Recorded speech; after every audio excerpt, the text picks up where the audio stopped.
my name is Brenda. In this video, we are going to learn the uses of a new tense that is called future seen from the past and the differences between simple future and future in the past. Are you ready? Let's begin. Like simple future, future in the past has two different forms in English that are would, the past form of will, and was, were going to, the past form of be going to.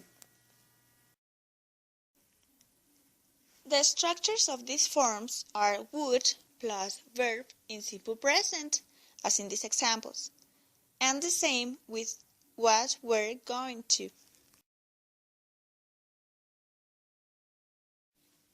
But what are the uses of this tense? Future seen from the past is used to express ideas or events people did or did not do, but it was planned to achieve in a particular time in the future.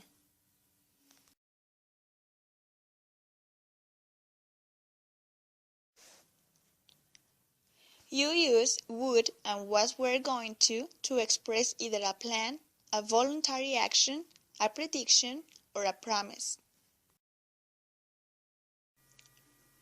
Usually would is used to volunteer or promise. On the other hand, was were going to is used to plan. Moreover, both forms can be used to make predictions about the future. I know this topic is a little bit confusing, so we are going to see some examples with a complete grammar analysis, so you will understand it better. Here we have the first example.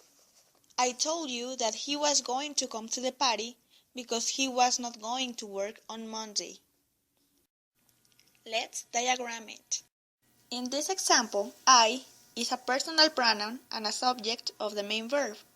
Told is a verb in simple past. You is an indirect object. To is an ellipsis and you is a personal pronoun. Now this part is a direct object in which he is a personal pronoun and the subject. Was going to come is a verb phrase.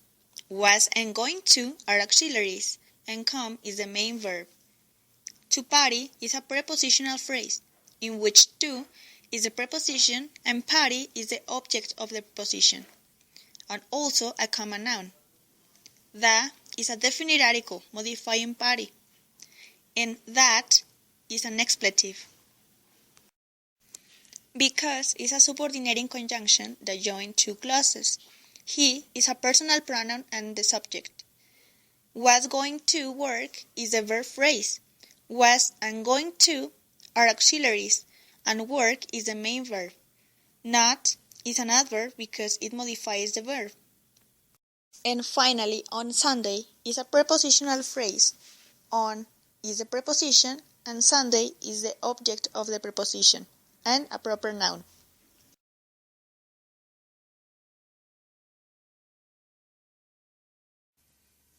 And the last example is: I felt that the vacation was going to be a disaster when you invited Michael.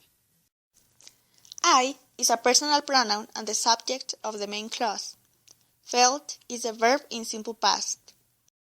That is an expletive. Vacation is a common noun and the subject. The is a definite article that modifies vacation, so it is functioning as an adjective. Was going to be is the verb phrase, in which was and going to are auxiliaries and be is the main verb. Disaster is a common noun and the object complement. A is an indefinite article that functions as an adjective because it is modifying disaster.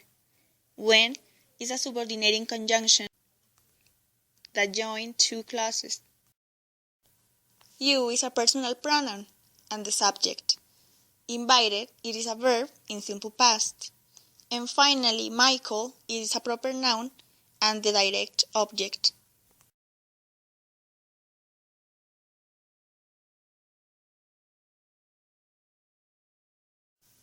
All of these examples are complex sentences because they have a main clause and a subordinating clause.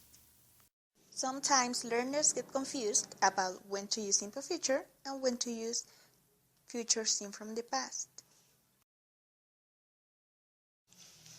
In simple future, the action is possibly achieved in a future, and in future seen from the past is something planned or said in order to achieve in a future, but in the present, these two situations are now in past.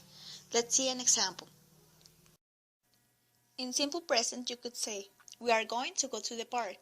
In this example, is something you plan to do. In the future, of course. And in future seen from the past, we were going to go to the park, but the car didn't work. So in this point of the timeline, you could say, we are going to go to the park. In here, maybe the car didn't work. So now in the present, you said, we were going to go to the park, but the car didn't work. Remember, the form was were going to plus verb often expresses what someone planned to do but did not do. These types of sentences usually include a different or surprising idea and have but in them, as in the previous example.